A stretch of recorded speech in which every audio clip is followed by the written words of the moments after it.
Hispanic Association of Atlantic County and represented the President Bel Lopez and also the Vice President Mondegal. We want to thank you for withdrawing this 447 resolution. It was already said what is meant to us, and to be willing to sit down with us and craft a better document. Because even though from your words and the word from the executive of this county, it wasn't meant to no harm, but the word then, it just fills us with fear and confusion. Because when you call undocumented aliens, what we're talking about, are these aliens human?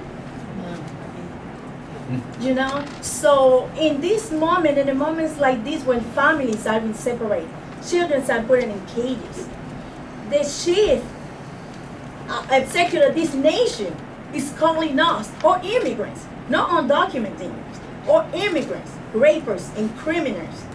Using these words is not acceptable. But we are grateful that that was withdrawn, and we are grateful that we are coming to the table. But it was on a weekend that, we don't appreciate. Maybe you see it sometimes, some people say, oh, I'm sorry we offend you. This is not offending. This is our life, our family life. This is a diverse county comprised of immigrants. The immigrants that go every November and vote for you guys or for you freeholders to be sitting there.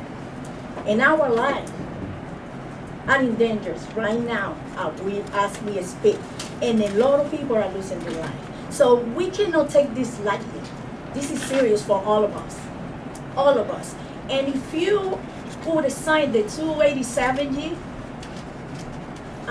who gonna get benefit from that?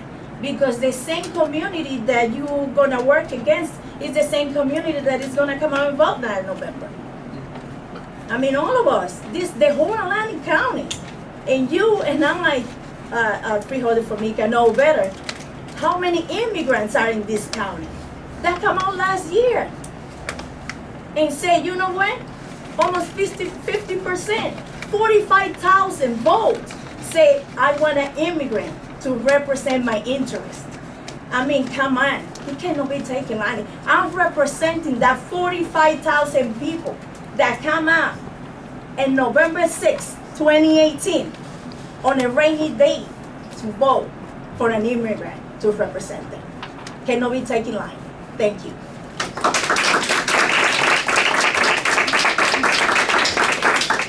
Yes, sir. I have a few public comments. Freeholders of Atlantic County, Chairwoman Gatto, and most importantly, Mr. Frank D. Formica. Sir, I'm sorry, before you continue, can you state your name for the record? My name is Irvin Moreno, and I'm from Ventnor City, New Jersey. Thank you so much. I'm here to address Resolution 447, sponsored by Freeholder at Large Formica, and later withdrawn. As others before me have clearly stated, this resolution provided zero benefits for the people of Atlantic County. This resolution only serves and served to sustain the hate and the fear fracturing our beloved state and this county. This resolution permeated xenophobic conspiracies and myths and was indolently worded to consolidate power amongst a radical group of constituents. Mr. Formica, I was born and raised in Atlantic City. Growing up, it was difficult not to hear or taste the bread from Formica Brothers. But for me, the bread was always sweeter. You know why? The bread was always sweeter because when I went into that bakery, the people that were making the bread looked and sounded like me. Simply, Resolution 447 has already put and will put the lives of approximately 50,000 Hispanics in your county at risk of increased hate-based crimes, irrational discrimination, and pure racism. Mr. Formica, when business was good, it was convenient to hire and use us. With the business in bankruptcy, You no longer require our services, and you have made that quite obvious with this resolution. There is a common trope That's a real about force. undocumented immigrants That's a and real- how they steal taxpayer money. And I'm sure you all have heard of it. But tonight and over the weekend, you permeated and you added to that fear and that fuel of stereotypes of undocumented immigrants. Atlantic County Board of Chosen Freeholders, make the right choice. You made the right choice today. Mr. Formica, I thank you for making the right choice today. And I hope that you will work with our community to continue making those right choices. Thank you. If I may, sir.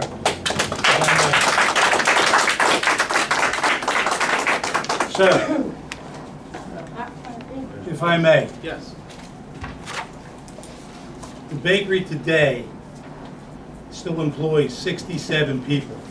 I know. I'm a managing consultant to that. I The understand. employees that I have are 10 to 25 years. They're part of my family. They're part of my What family too. what you said here was most untrue. And it was most untrue because the resolution was pulled because of its misperception. It was not put out to create any type of fear.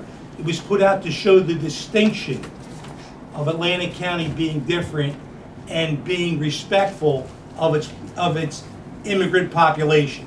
You depicting it in your words is your opinion. I accept your opinion, but it is quite untrue. I accept And your characterizing interpretation of me, resolution 447. characterizing me as not caring for my employees, it would have been easy for me to close doors and let 67 people, families not have jobs.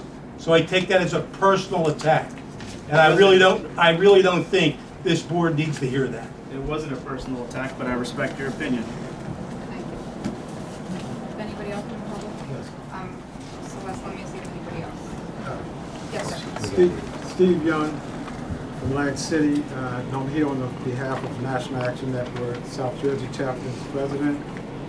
And, it's a sad day for us. We must remember that part of immigrations are from Haiti, they're from Africa, Somali. So over 400-something years of being in this country and through slavery and everything else, there's a population that's being detained and treated just like the rest. We must remember they're human beings. And it's very important that we understand the terminology that we use today. Because there's someone that speaks very badly about every human being throughout this country. We do not need to have that continued, especially that in this county. I'm glad, we're very happy to see that it was pulled, but in the future, for the sake of every human being, let's come together, let's talk about it, and let's come to a reasonable resolution. Because again, we must remind everyone, there was a lot of Africans and still being held in ISIS. Because when you hear about ISIS, we don't hear too much about the African Americans, or the Africans are still being deported. I've been to Africa, and I've seen them with the ticket in their hand to come to America, but have to go through so much strenuous issues to get here through the consulate. It's inhumane for any human being to pay for a ticket now to come to America, but cannot come. But a few years ago, you were brought here in slaves and chains. This issue of human beings and our lives, we must look at humanity as a whole, and we have to come together as a whole in order to solve this moving forward. Thank you.